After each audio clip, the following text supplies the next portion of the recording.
नमस्कार विद्यार्थी मित्रांनो, राजमुद्रा अकॅडमी मध्ये मी जितेंद्र अमृतकर तुमचं स्वागत करतो।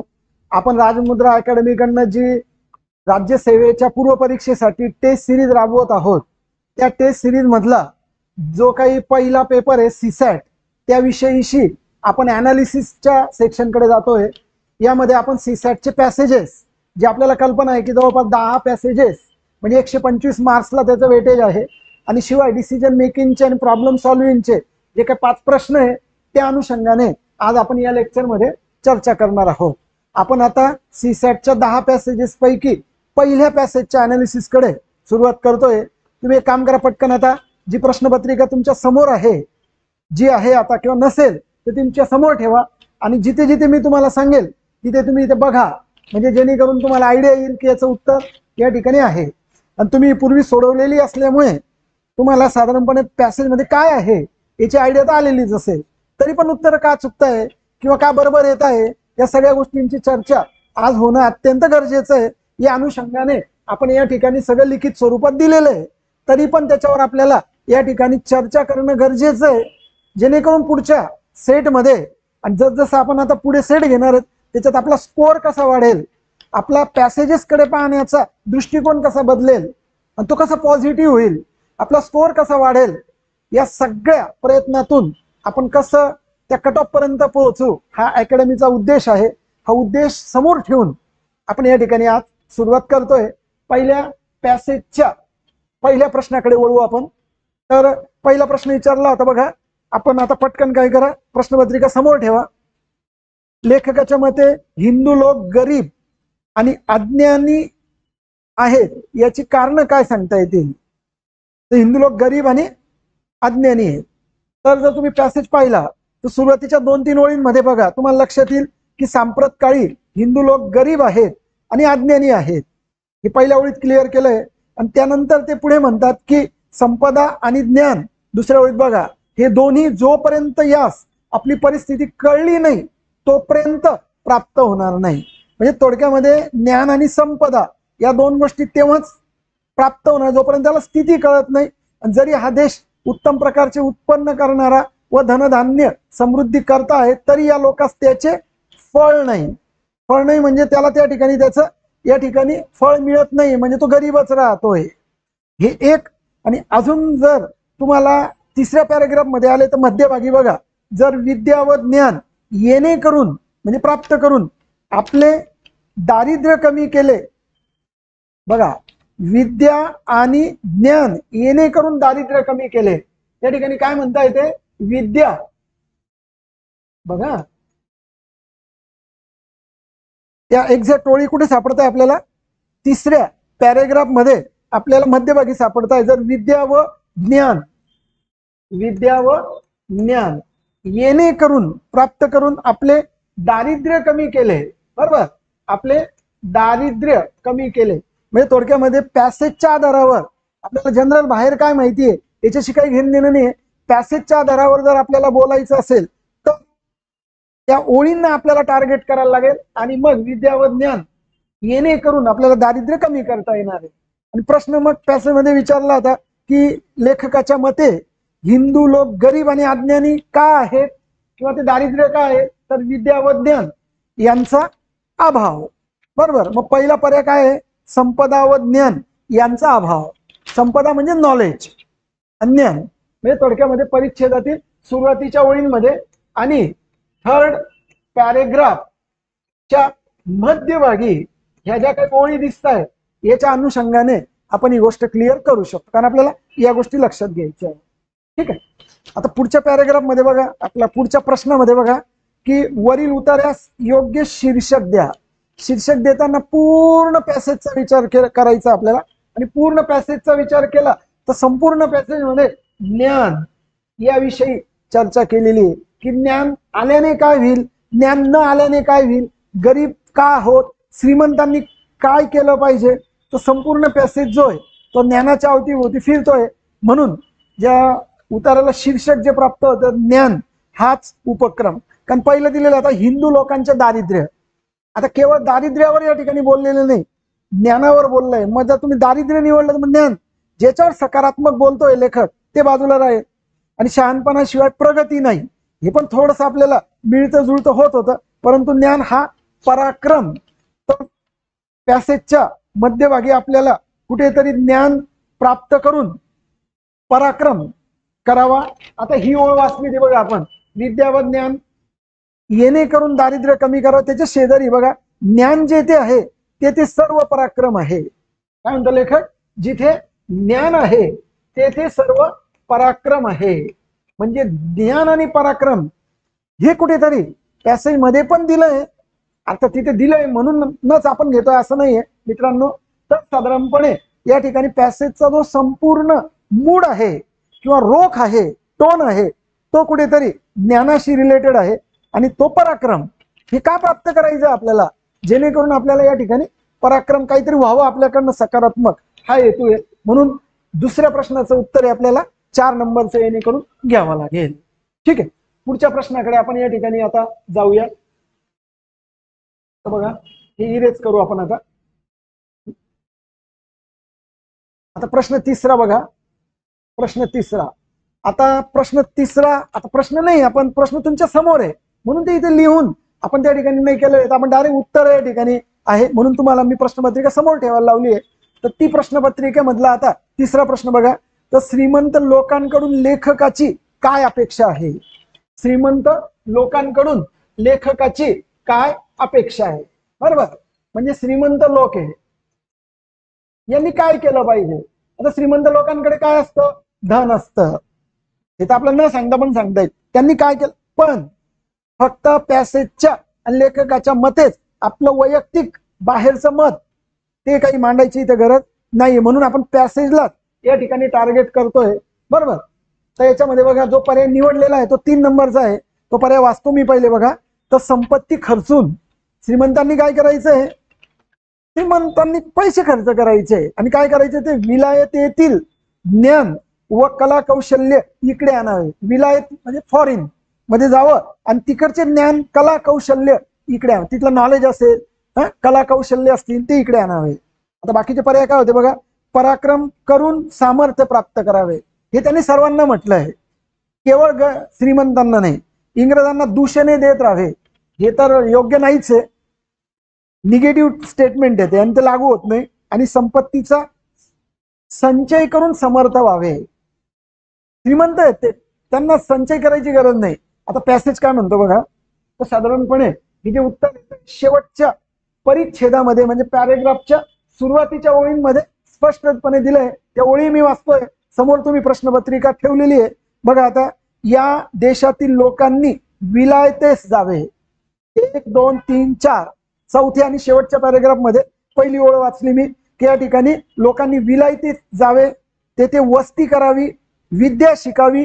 जे श्रीमंत आहेत त्यांनी या कामात द्रव्य खर्चावे. श्रीमंतांनी काय करावे? द्रव्य म्हणजे धन खर्च करावा. कोणत्या कामात? ज्ञान प्राप्त करण्याच्या कामात, या कामात म्हणतंय. आणि या म्हणजे वर काय म्हटली आहे? विद्या शिकावी, मग त्या कामात द्रव्य खर्चावे, तिकडील ज्ञानाची वृद्धी करावी, तिकडील कला कौशल्य इकडे आणावे. म्हणजे ज्ञान आणि कला कौशल्य विकसित करावे आणि विकसित करून इकडे आणावेत, आपल्या देशात आणावे. ठीक आहे, या पद्धतीने साधारणपणे या गोष्टीला जर तुम्ही टार्गेट केलं तर तुम्हाला उत्तर मिळून जाईल. का श्रीमंतांनी काय करायचं मित्रांनो? तर काय करायला? मग संपत्ती खर्चून विलायतेतील ज्ञान व कला कौशल्य इकडे आणावे, तिकडे वृद्धिंगत करावी आणि इकडे आणावी. असा 3 नंबरचा जो पर्याय हा जास्त योग्य ठरतोय असं आपल्याला दिसून येईल. आता प्रश्न चौथा बघा याच्यावरचा. तो काय म्हणतो? आता लेखकाच्या मते दारिद्र्य कमी होण्याचा मार्ग कोणता? मग दारिद्र्य कशाने कमी होईल? पूर्वी पण आपण पाहिलंय, साधारण तेच उत्तर आहे. एक म्हणजे द्रव्याचे संपादन करणे दिलंय, तर द्रव्याचे संपादन करून दारिद्र्य कमी होईल असं नाहीये. विद्या व ज्ञान संपादन, लेखकाच्या मताला फॉलो केलं तर 2 नंबरचा पर्याय. 3 नंबरचा आहे त्याला इंग्रजांना हाकलून लावणे, इंग्रजांना दूषण देणे, हे सगळे निगेटिव्ह स्टेटमेंट म्हणून बाहेर काढायचे. आणि दृष्ट चालीरीतींचा त्याग करणे, तर ते दारिद्र्य कमी करण्यासाठीच्या मार्गामध्ये वाटेल तुम्हाला किती येईल असं. बरोबर, तर हे सगळं मात्र जे करायला लावलंय ना त्या चालीरीती बघा. आता परत चौथ्या पॅरेग्राफ मध्ये जिथं वाचलं होतं त्याला कंटिन्यू करू आपण. हे बघा, आपल्या दृष्ट चाली सोडाव्या ते शहाणपण आहे. मग ते शहाणपणासाठी आवश्यक आहे. या शहाणपणाने लोकांना समर्थता येईल आणि समर्थतेनंतर दारिद्र्य जाईल. आणि मुख्य ज्ञानापासून सर्व पराक्रम आहे. म्हणजे सगळं कुठून प्राप्त होत आहे? ज्ञानापासून प्राप्त होत आहे. म्हणजे त्यांनी जर लिंक लावली तर काय म्हणतात ते का दृष्ट चाली सोडाव्या, जे पर्याय दिलेलं आहे त्याच्याने शहाणपण येईल, शहाणपणाने समर्थता येईल आणि या समर्थतेनंतर मग दारिद्र्य जाईल. म्हणजे इनडायरेक्टली हे सगळं कशाने जाणार आहे? तर मुख्य ज्ञानापासून सर्व पराक्रम आहेत. म्हणजे ज्ञान आवश्यक आहे. म्हणून मग आपल्याला जरी असं वाटलं की बुवा दृष्ट चालीरीतींचा त्याग करणे, तर त्याच्यापेक्षा पण जास्त काय करायचं आपल्याला? विद्या व ज्ञान संपादन करणे. 2 नंबरचा पर्याय घेतला हा जास्त बेटर ठरेल. आता बघा या उतार्याची मध्यवर्ती संकल्पना काय, सेंट्रल आयडिया काय? ते इंग्रजांना हाकलून लावले, पुन्हा पुन्हा येतं नाही घ्यायचं. ते ज्ञानाने जग जिंकता येते, ज्ञानाचा विषय आहे. दारिद्र्यावर मात केल्यास समर्थ बनता, हे पण आहे पॅसेज मध्ये. दृष्ट चालीरीतीचा त्याग करणे हे पण आहे तर सगळं, पण संपूर्ण पॅसेजला कव्हर करेल, थीमॅटिक थीम कव्हर होईल त्याची. तर ज्ञानाने जग जिंकता येते. शेवटी जे सगळं आहे तर ते ज्ञानाने पराक्रम करता येतो, ज्ञानाने दारिद्र्यता कमी होईल. मग सगळं ज्ञान हा पॉइंट आहे ना, अत्यंत गरजेचं आहे. म्हणून याला 2 नंबरचा पर्याय या ठिकाणी बरोबर ठरतोय. तर सर्वच परिच्छेदामध्ये ज्ञानाचं सामर्थ्य आहे, ज्ञानाने जग जिंकता येते, यावर विशेष भर आहे. मग काय करायचं? थीमचा प्रश्न कव्हर करताना काय करायचं आपल्याला? एक साधारण पॅसेज मध्ये काय डिस्कस होत आहे थ्रू आउट द पॅसेज, असा विचार जर केला मित्रांनो, तर नक्की तुम्हाला पर्याय क्रमांक हा 2 कडे किंवा त्याकडे जिथे ज्ञान आहे, समृद्ध आहे असं जे, तर या ठिकाणी आपल्याला कल जाताना नक्की दिसणार आहे. ठीक आहे. तर पहिला पॅरेग्राफ साधारणपणे असा आपण विचारात घ्यायला पाहिजे. ठीक आहे, पुढे जाऊ आपण. बघा आता या ठिकाणी 6 नंबरचा प्रश्न हा ऑटोमॅटिकली दुसऱ्या पॅरेग्राफ कडे घेऊन जाईल. दुसऱ्या पॅरेग्राफ मध्ये आपल्याला आता जो काही टोन आहे किंवा जो काही विषय आहे हा धर्माच्या शी रिलेटेड आहे. ज्याच्यामध्ये बघा ज्ञानेश्वर एकनाथ तुकाराम यांनी उपदेश केलेला आहे. तर मग तिथल्या श्रीमंतांनी दाने दिलेली आहे, श्रीमंतांनी दान दिले तर त्यांनी मंदिरे बांधली. बघा ज्ञानाच म्हणजे श्रीमंतांनी काय केलंय तर त्यांनी दाने दिली आणि त्याच्यातून काय झालं? मंदिरे बांधली, घाट बांधली. हे कुठे वाचतोय माहितीये का? मी दुसऱ्या पॅरेग्राफ मध्ये तुम्हाला थोडी आयडिया देऊन देतोय, समोर आहेच तुमच्या. मग त्याची अशी याच्यातला क्रीम पार्ट आपण डिस्कस करतोय. एक वरून 4थ्या-5व्या ओळीत बघा तुमच्या समोर प्रश्नपत्रिका आहेच. तर बघा श्रीमंतांनी पैसे दिले तर त्याच्यात त्यांनी मंदिरं बांधली, घाट बांधले नदीवर, त्याच्या व्यवस्थेसाठी जमिनी दिल्या. म्हणजे काही तुम्हाला स्मशानभूमी आहे किंवा काय कार्यक्रम करायचे तिथे, त्या पद्धतीने अन्न छत्रे घातली, जेवायला दिलंय लोकांना आणि त्यासाठी उत्पन्न नेमून दिले. पण माहितीये ना, न्यूनत्व बोधक आहे, निगेटिव्ह साठी सांगेल.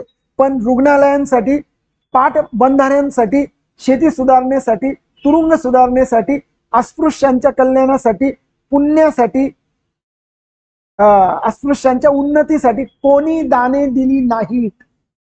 श्रीमंत देऊ शकतात पण त्यांनी नाही दिली. कशाला दिली, कशाला नाही दिली, ही एक सेंट्रल आयडिया या ठिकाणी आपण लक्षात घेण्याचा प्रयत्न करा, म्हणजे जेणेकरून पॅसेजच्या प्रश्नांची उत्तर आपल्याला कळतील. ठीक आहे, आपण वळू आता प्रश्नांकडे. पहिला प्रश्न होता, उतार्याच्या आधारे आमूलाग्र क्रांती कधी झाली असती? कशाच्या आधारे? पॅसेजच्या आधारे. तर आमूलाग्र क्रांती कधी झाली असती?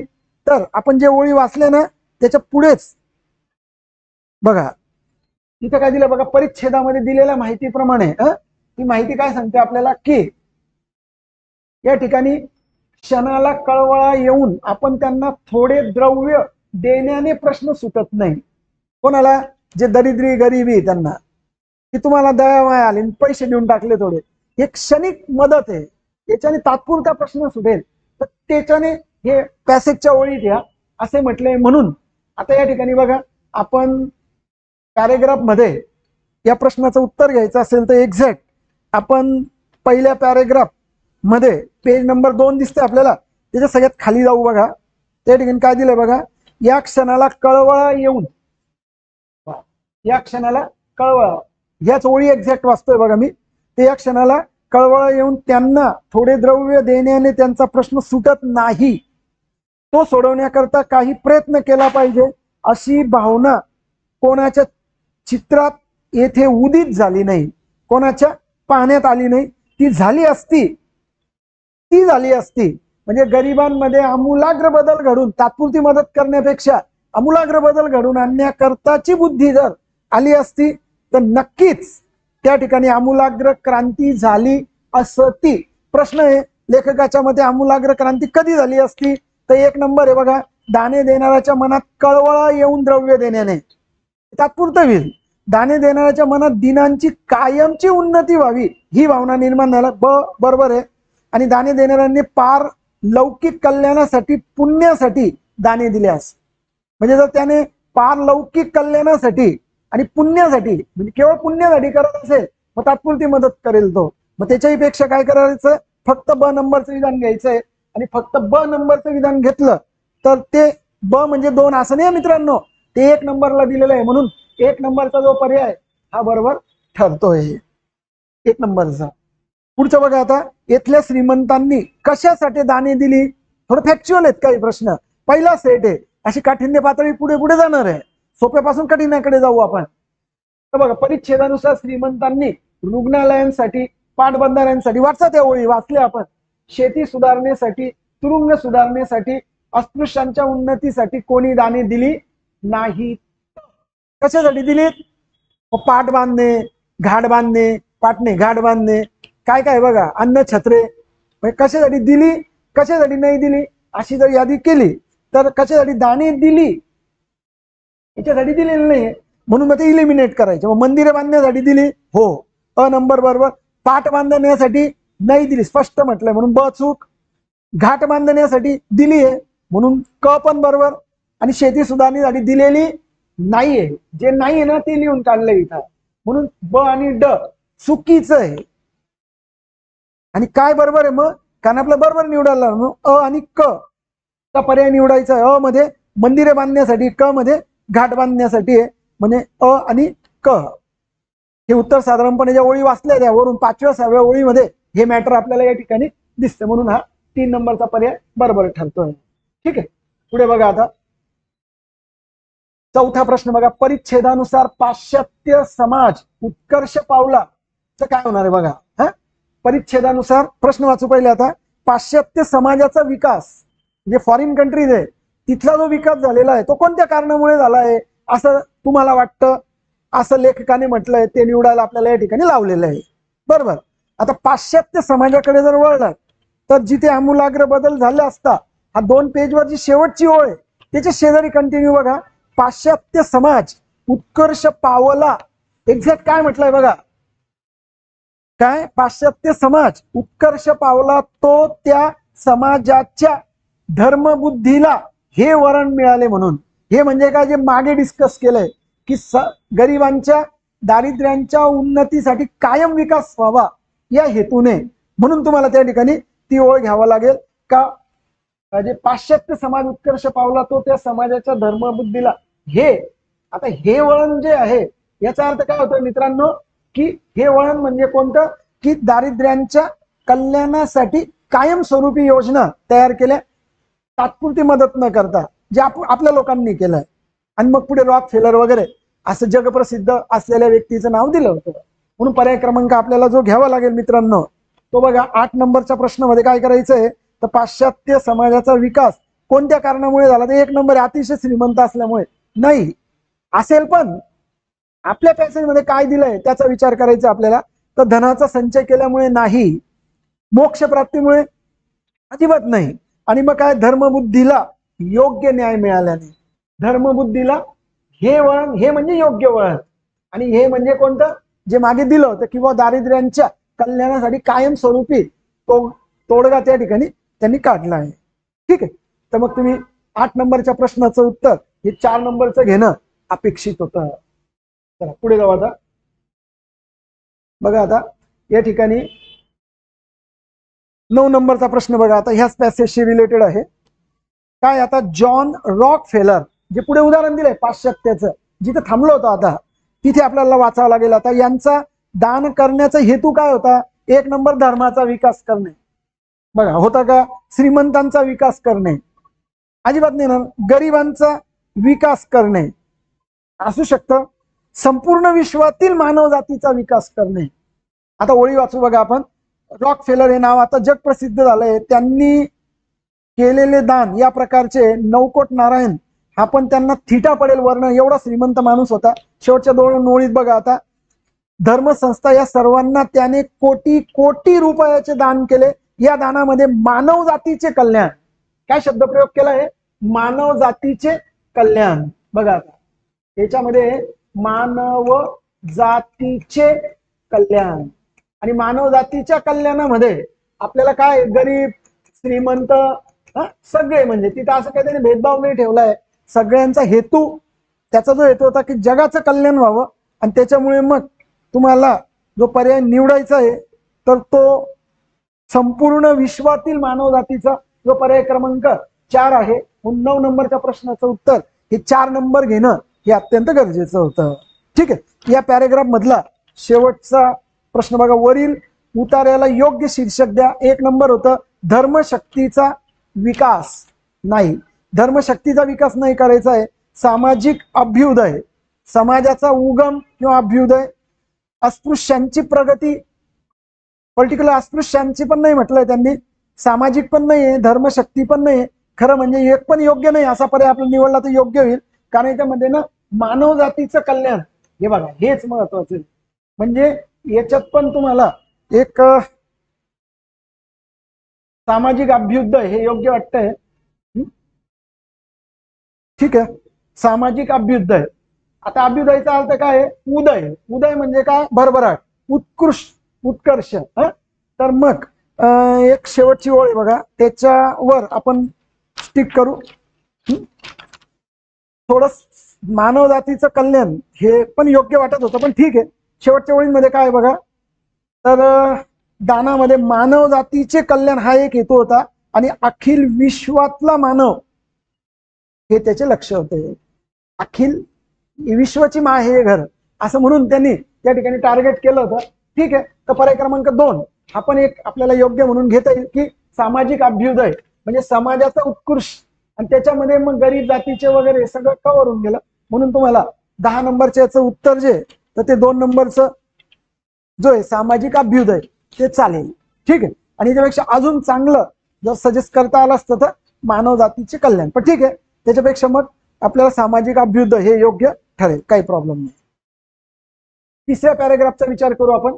तिसरा पॅरेग्राफचा आपल्याला विचार करत असताना तो पॅरेग्राफ काय सेंट्रलाइज करतोय किंवा काय सांगतोय आता त्याच्याकडे बघा. आता जर तुम्ही पॅरेग्राफ पाहिला तर याच्यामध्ये प्राध्यापक कारव्हर यांच्या विषयीचा लिहिलेला पॅसेज आहे.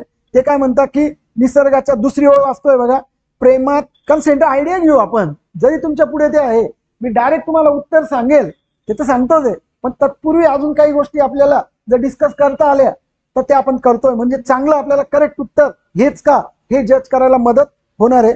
तर प्राध्यापक कारव्हर यांनी आपल्या पहिल्या दिवसाच्या अध्यापनाची महत्वाचं वाचू बघता. तर जो निसर्गाच्या प्रेमात पडून त्याची जवळीक साधतो त्याच्याशीच निसर्ग गुज गोष्टी करतो, जो त्याच्या सानिध्यात जाईल. ठीक आहे. तर लेखक जे आपल्याला सांगतोय की तुम्ही निसर्गाकडे चला, त्याच्यात आयुष्याची सार्थकता आहे है ना. चला निसर्गाकडे चला, गावात फिरा, अंगणात फिरा.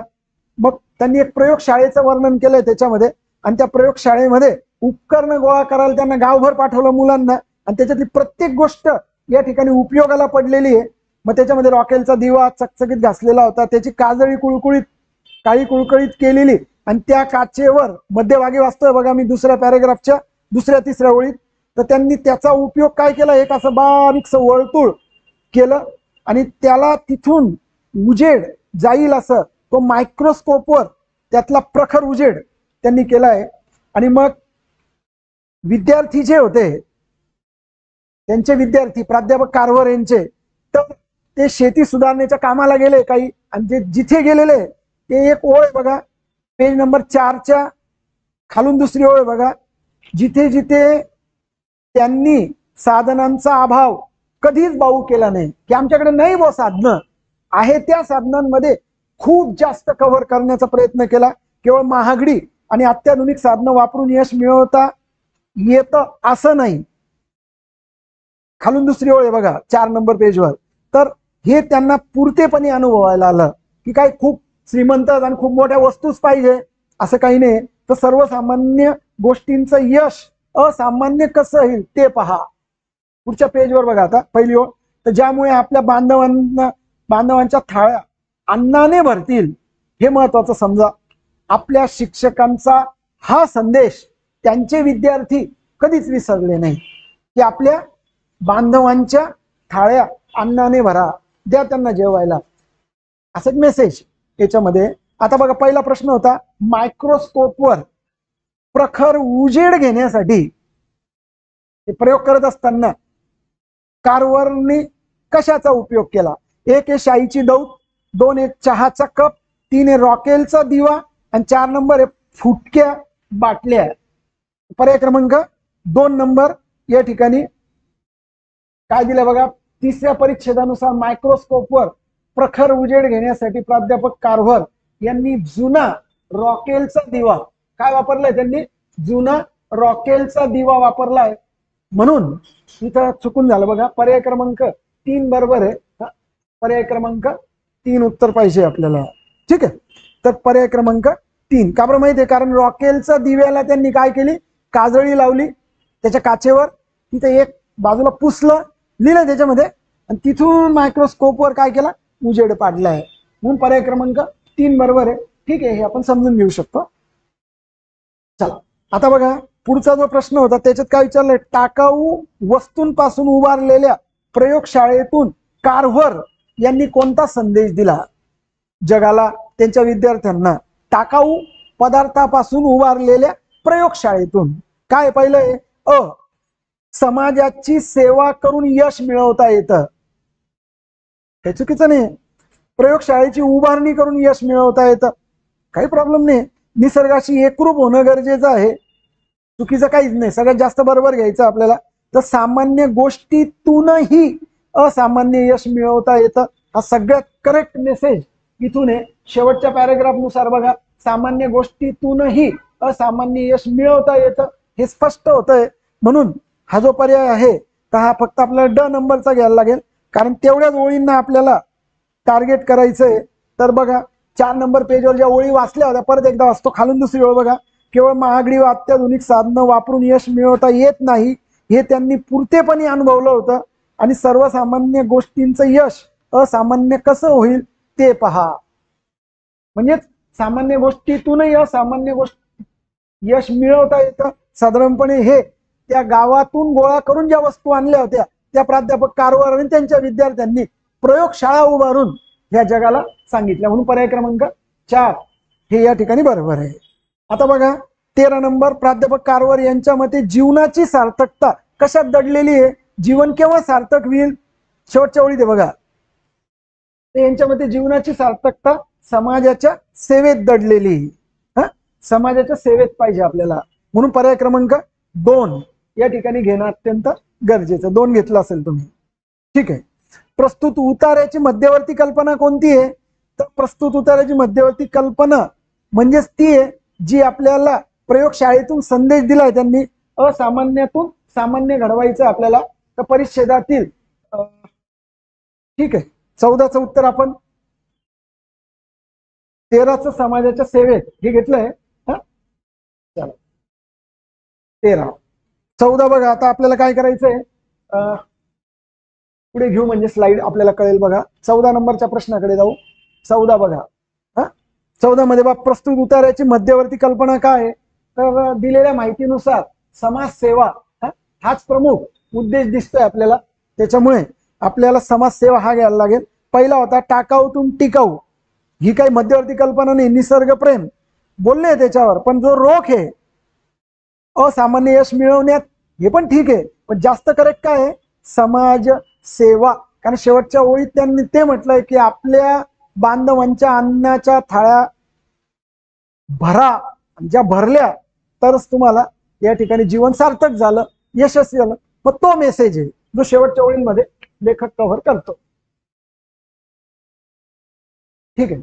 आता बघा शेवटचा प्रश्न आहे. प्राध्यापक कार्व्हर यांच्या प्रयोगशाळेचे अंतिम ध्येय काय होते. प्रयोगशाळा उभारली, प्रयोग केले, असामान्यातून सामान्य हे जगाला दाखवून दिलं. पण हे सगळ्या पाठीमागचा शेवटचा हेतू, अंतिम ध्येय काय आहे त्यांचं, तर जर पूर्ण पॅसेज पाहिलं तुम्ही तर अंतिम जर ध्येय पाहिलं तर दिलंय त्यांनी आपल्या बांधवांची भूक भागवणे. हे महत्वाचं लक्षात घ्या. 1 नंबर बरोबर आहे. त्याच्यानंतर सुसज्ज प्रयोगशाळा उभारणे, हे प्रयोगशाळेचं अंतिम ध्येय विचारलंय मित्रांनो, हे नव्हतं. टाकाऊतून टिकाऊ बनवणे अंतिम ध्येय नाही, आणि निसर्गाशी एकरूप होणं हे प्रयोगशाळेचं अंतिम ध्येय नाही. तर शेवटच्या ओळी परत एकदा वाचतो बघा. तर केवळ 2-3 ओळी शेवटच्या बघा, म्हणजे 4 नंबर पेजच्या शेवटच्या 2 ओळी बघा. केवळ महागडी व अत्याधुनिक साधनं वापरून यश मिळवता येतं असं नाहीये, हे त्यांना पुरतेपणी अनुभवायला आलं होतं. सर्वसामान्य गोष्टींचं यश असामान्य कसं ठरेल ते पहा. ज्या कशामुळे जे काही करा आयुष्यामध्ये, ज्या कशामुळे आपल्या बांधवांच्या थाळ्या अन्नाने भरतील, हे महत्वाचं समजा. हे महत्वाचं आहे. आपल्या शिक्षकाचा हा संदेश ते कधीच विसरले नाही. हे प्रयोगशाळेचं अंतिम ध्येय पाहिलं की कशासाठी विद्यार्थ्यांना काय बिंबवायचं होतं, त्या कारभारांना त्यांच्या विद्यार्थ्यांमध्ये अंतिम ध्येय काय होतं. तर मित्रांनो, तुम्हाला या ठिकाणी काय घ्यायला लागेल का, अन्नांच्या थाळ्या भरवणं त्यांचं, म्हणजे थोडक्यामध्ये भूक भागवणं. म्हणून तुम्हाला 15 नंबरचं जे पर्याय आहे या ठिकाणी काट आणि ब, म्हणजे आपल्या बांधवांची भूक भागवणं हे 1 नंबर, आणि सुसज्ज प्रयोगशाळा उभारणं हे 2 नंबर. टाकाऊतून टिकाऊ बनवणं, कोड पाहिला तुम्ही, फक्त अ पण दिलाय, अ आणि ब पण आहे. तर मग सुसज्ज प्रयोगशाळा उभारणे, सुसज्ज.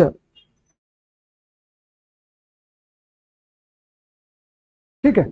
तर बघा, सुसज्ज प्रयोगशाळेचा पण आपल्याला मुद्दा घेता येऊ शकतो. केवळ महागडी व अत्याधुनिक साधनं वापरून यश मिळवता येत नाही. हा ठीक आहे.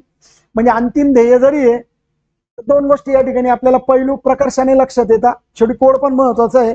जरी अंतिम ध्येय आपल्या बांधवांच्या थाळ्या भरणं आहे, परंतु प्रत्येक गोष्ट मिळवण्याकरता श्रेष्ठ गोष्टच पाहिजे याचा बाऊ करू नये. आहे त्या वस्तूंमध्ये काय आपल्याला चांगलं देता येईल हा पण एक कव्हर करूया, कारण दिलाय तो पर्यायामध्ये. म्हणून मग या ठिकाणी आपल्याला जो आहे अ आणि ब असलेला पर्याय या ठिकाणी निवडून घ्यायचा आपल्याला. अ आणि ब म्हणजे पर्याय क्रमांक 1, ज्याच्यामध्ये दोन्ही गोष्टी कव्हर करा. एक म्हणजे आहे त्या साधनातून उत्कृष्ट मिळवा, आणि ब म्हणजे अ आणि ब म्हणजे काय असेल, तुमच्या बांधवांची भूक भागवणे. अशा पद्धतीने हा एक मुद्दा लक्षात येईल. ठीक आहे. 3 पॅरेग्राफ आतापर्यंत आपण डिस्कस केलेले आहे.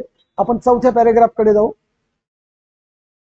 4था पॅरेग्राफ जर पाहिला तुम्ही तर या ठिकाणी बिबट्यांच्या संख्येच्या संदर्भामध्ये या ठिकाणी आपल्याला मॅटर दिसतंय. पहिला प्रश्न जो होता बघा मित्रांनो, खूप या ठिकाणी त्यांनी थेरॉटिकल दिलेला आहे, फॅक्च्युअल दिलेला आहे. फक्त माहिती वाचायचा कंटाळा नको आला पाहिजे विद्यार्थ्याला. हे आयोगाचा हा पॅसेज जर विचारला त्यांनी, अशा प्रकारचे पॅसेज, तर हा पण एक त्यांचा हेतू आहे का मुलगा आकडेवारी पाहून एखाद्या वेळेला कंटाळून जातो का, प्रशासनात गेल्यावर आकडेवारीच पाहिजे आपल्याला, ही तीच तर तयारी आहे मित्रांनो. त्याच्यामुळे या गोष्टीचा बाऊ किंवा कंटाळा करायचा नाहीये. त्या ठिकाणी त्यांनी बिबट्याची संख्या किती होती, ते कशी कमी होत जाते, त्यांच्याकरता शासन काही प्रयत्न करतंय का, आणि तरी पण एका अहवालानुसार त्यांची संख्या वाढली आहे, हे कसं असू शकतं. मग या सगळ्या गोष्टींची चर्चा या ठिकाणी केलेली. पहिला प्रश्न विचारला होता आपल्याला की खालील विधानांचा अभ्यास करा.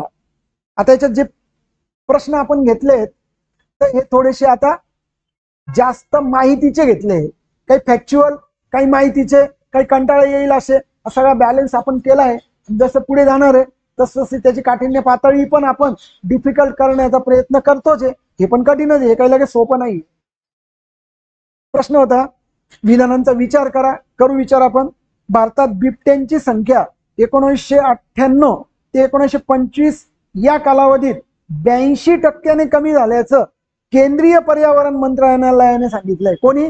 केंद्रीय पर्यावरण मंत्रालयाने. बरोबर. तर मग हे विधान, आता हे विधान चुकीचं, कारण पर्याय क्रमांक बघा 2 बरोबर आहे, ज्याच्यात ब आणि ड, ब आणि ड हे जे विधान आहेत हे बरोबर ठरत आहे. ब आणि ड हे बरोबर आहे, अ आणि क चुकीचे. आता अ का चुकलं, कारण याच्यात 82% सांगितलंय आणि पॅरेग्राफ मध्ये काय आहे 80% चुकलं. फॅक्च्युअल आहे. एकदा माहिती आहे का, मागे 2017-18 त्यांनी किती पाणी शुद्ध करण्यासाठी किती पिंप खर्च होतात, असे फॅक्च्युअल प्रश्न विचारले होते. आयोग विचारता असं, म्हणून हा पॅरेग्राफ आपण तयार केला आहे. आता ब नंबरचं बरोबर आहे बघा. तर 2014 ते 18 या कालावधीत बिबट्यांची संख्या 60% वाढली. हे बरोबर आहे. हे कुठे सापडेल तुम्हाला? याच पॅरेग्राफ वरून 7व्या 8व्या ओळीत बघा. व्याघ्र संवर्धनासाठी वाघ वेगळं बरं का, बिबटे वेगळे. तर व्याघ्र संवर्धनासाठी विशेष यंत्रणा राबवणाऱ्या सरकारने बिबट्यांसाठी तसे कोणतेच प्रयत्न केले नसताना 2015-18 या 3 वर्षाच्या कालावधीत बिबट्यांची संख्या 60% कशी वाढू शकते? हा प्रश्न वन्यजीव अभ्यासकांनी उपस्थित केला आहे. काहीच केलं नाही त्यांच्यानी, तरी कसं काय वाढले, शंका येते. ठीक आहे, मग त्याच्यामुळे आपल्याला ब विधान बरोबर आहे. क बघा, प्राण्यांच्या संवर्धनासाठी आजपर्यंत कोणतीही यंत्रणा राबवली नाही, पण व्याघ्र संवर्धनासाठी तर राबवली आहे. म्हणजे सरसकट हे विधान विचार केला तर चुकीचं आहे. म्हणजे अ आणि क हे चुकलं. आता ब बरोबर. ड बघा, नव्या अहवालातील बिबट्यांच्या वाढीव संख्येवर वन्यजीव अभ्यासकांकडून प्रश्न उपस्थित केला जातो. बरोबर आहे की यांच्यासाठी जर काही विशेष प्रयत्न केला नसताना अचानक यांची संख्या कशी काय वाढली, जी 80% कमी झाली होती, कशी काय वाढून गेली, शंका येते. आणि ते बरोबर आहे पॅसेजच्या नुसार. म्हणून ब आणि ड हे बरोबर आहे. ब आणि ड चा पर्याय घ्यायचा, पर्याय क्रमांक 2 जो बरोबर आहे. पुढचा बघा, आता पुढच्या पेजवर जोड्या लावायचं फॅक्च्युअल आहे, शोधायला फक्त जड आहे, अदरवाईज हा प्रश्न सोपा असतो. 2014 इकडे दिलेले स्तंभ वर्ष आणि इकडे दिले बिबट्यांची संख्या. तर 2014 ती 8000 आहे. तर बुलेट नोट्स मध्ये सगळं दिलेलं आहे, तर बिबट्यांची संख्या दिली आहे. म्हणून पर्याय क्रमांक 3 निवडायचा, जो या ठिकाणी करेक्ट आहे, फॅक्च्युअल आहे. इथं बुलेट दिले बघा, 1 2 3 4. या बुलेट मध्ये तुम्हाला याचं उत्तर लगेच सापडेल, फॅक्च्युअल. 19 बघा, भारतात 1998 मध्ये बिबट्यांची संख्या 45,000 इतकी होती. बरोबर. तर 2015 मध्ये केवळ 7,910 इतकेच बिबटे होते. ही माहिती कोणी दिली? तसं पाहिलं तर सोपा प्रश्न आहे, पण केंद्रीय पर्यावरण मंत्रालय असं बरेच लोकांनी निवडलं असेल बघा, चुकलं ते. तर केंद्र सरकार ही माहिती कोणी दिली आहे याचं एक्झॅक्ट जी ओळ आहे, तर ती बघा 3ऱ्या परिच्छेदामध्ये दिली आहे. तर आपण 3ऱ्या परिच्छेदाकडे या. मागच्या पेजवर पहिला पॅरेग्राफ आहे, नंतर भारतात 1998 दुसरा पॅरेग्राफ आहे, तिसरा बघा आता व्याघ्र नाही दुसऱ्या पॅरेग्राफ मध्ये बघा. हे कितव्या पॅरेग्राफ मध्ये? हे आपल्याला दुसऱ्या पॅरेग्राफ मध्ये दिसतंय. कुठे पहा, भारतात 1998 मध्ये बिबट्यांची संख्या, जे वाचला आता त्याच्या पुढे बघा, ही माहिती केंद्र सरकारनेच सर्वोच्च न्यायालयात दिली. केंद्र सरकारनेच दिली आहे, च लावून दिलाय डायरेक्ट. म्हणजे ही माहिती कोणी दिली आहे? तर केंद्र सरकारने दिली आहे. ठीक आहे. आणि मग केंद्रीय पर्यावरण मंत्रालयाच्या 3 नंबरची बुलेट बघा, बुलेट म्हणजे काळा पॉइंट. तर त्याच्यावर भारताची बिबट्यांची संख्या 2014 मध्ये इतकी होती. हे केंद्रीय पर्यावरण मंत्रालयाचं म्हणणं आहे, पण ही माहिती कोणी दिली? तर मग सरकारने दिली. म्हणून पर्याय क्रमांक आपल्याला काय करायचं आहे? केंद्र सरकारने दिली. तर 18चं उत्तर हे 18चं 4 झालंय मागे ना. काय केलं आपण? पहिले 19चं डिस्कस केलं, 18चं बाकी आहे का? बरं, 19चं पहिले पाहून घ्या. 19चं पहिले पाहून घ्या. आता आलोय आपण, मग आपण 18 पण बघू. त्याच्यामध्ये कोणती माहिती बरोबर आहे? तर फक्त ती केंद्र सरकारने दिलेली आहे. म्हणजे ही माहिती दिली कोणी दिली असं विचारलं तर आपल्याला केंद्र सरकार हे उत्तर द्यावं लागेल. 18चा आपण आता डिस्कस करू, हरकत नाही, काही प्रॉब्लेम नाही. ठीक आहे, 18चा आपण काय करू आता? प्रश्न डिस्कस करू. 18 काय होता पहा बरं. 18 वन्यजीव अभ्यासकांनी का प्रश्न उपस्थित केला? का शंका येते त्यांना? का प्रश्न उपस्थित केला त्यांनी? तर त्याचं उत्तर बघा. आता व्याघ्र संवर्धनासाठी सरकारने विशेष यंत्रणा राबवली. व्याघ्र साठी राबवली. कोणासाठी राबवली? नाही, बिबट्यांसाठी. पहिलं बरोबर आहे ना? पहिलं बरोबर आहे. सरकारने बिबट्यांसाठी तसे विशेष कोणतेही प्रयत्न केले नाही. बरोबर आहे. आणि त्यामुळे अवघ्या 3 वर्षात बिबट्यांची संख्या 60% कशी वाढू शकते? शंका आहे. सगळे बरोबर आहे. का जर व्याघ्रासाठी प्रयत्न केले, कोणासाठी? व्याघ्रासाठी प्रयत्न केले, व्याघ्र वाघ, बिबट्यांसाठी प्रयत्न केले नाही, आणि संख्या 60% कशी वाढली? शंका उपस्थित घेण्यासारखं आहे ना हो, म्हणून त्यांनी शंका उपस्थित घेतली, म्हणून 4 नंबरचा पर्याय हा या ठिकाणी करेक्ट ठरतोय. चला पुढे.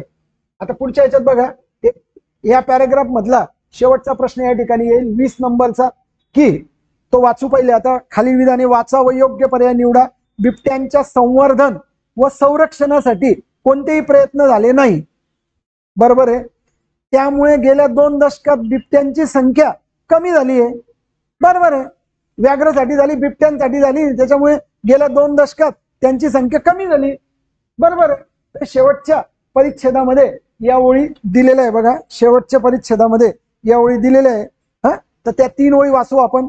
पहिला प्रश्न जो आहे त्याच्या वरच्या 2 ओळी बघा, बिबट्यांच्या संवर्धन आणि संरक्षणासाठी कोणतेही प्रयत्न झाले नाहीत आणि तशी यंत्रणा पण नाहीये, त्यामुळे गेल्या 2 दशकात बिबट्यांची संख्या प्रचंड कमी झाली.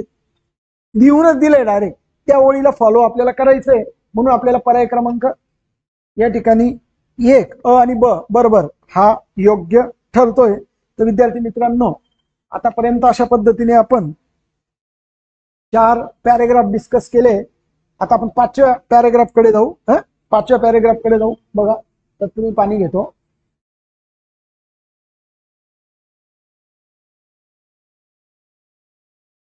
आता 5व्या प्रश्नामध्ये काय होतं माहितीये का, की मोडी लिपीच्या बद्दल हा पॅराग्राफ होता. तर महाराष्ट्रात 12व्या शतकापासून मोडी लिपीची सुरुवात झाली. पहिल्या ओळीत त्यांनी लिहिलंय तसं, आणि झरझर लिहिणाऱ्या लिपीला मोडी लिपी संबोधतात.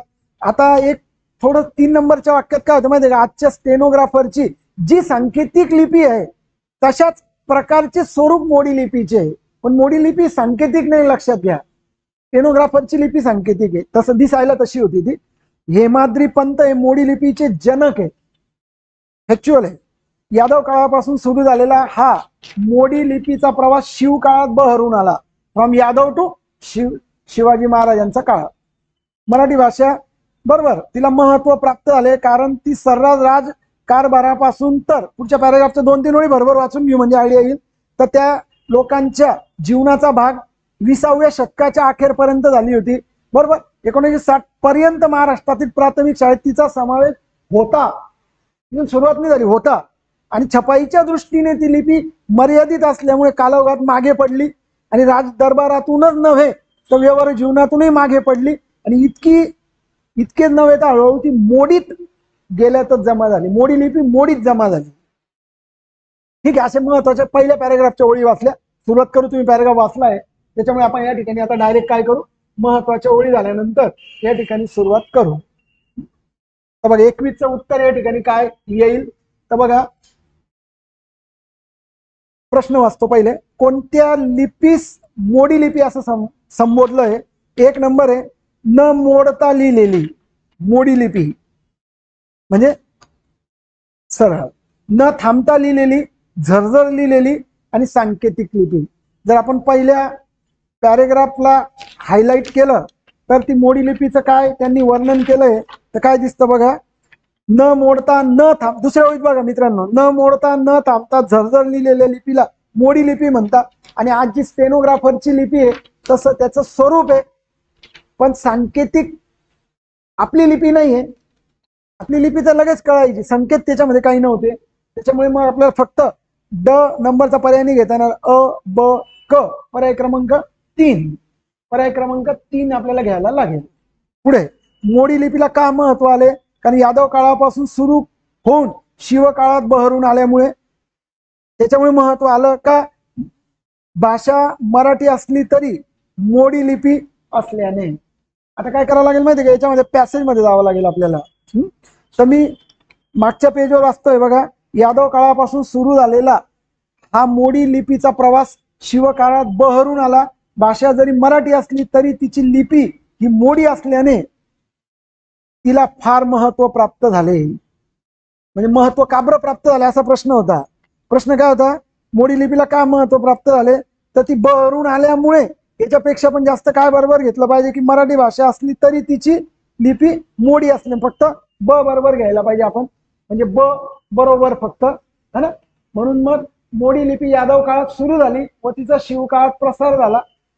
ठीक आहे. पण प्रश्न काय विचारला होता, की तिला महत्व का प्राप्त झाले, तर ती मराठी असली तरी तिची लिपी ही मोडी लिपी आहे, लिहिताना ती मोडी लिपीच्या स्वरूपात लिहिली जायची, म्हणून पर्याय क्रमांक फक्त 2 हा निवडावा लागेल आपल्याला.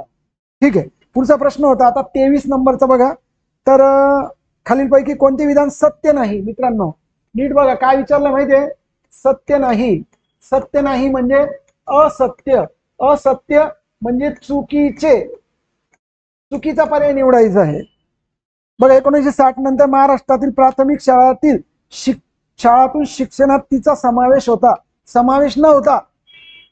वरून तिसरी ओळ बघा ह्याच पेजला पटकन.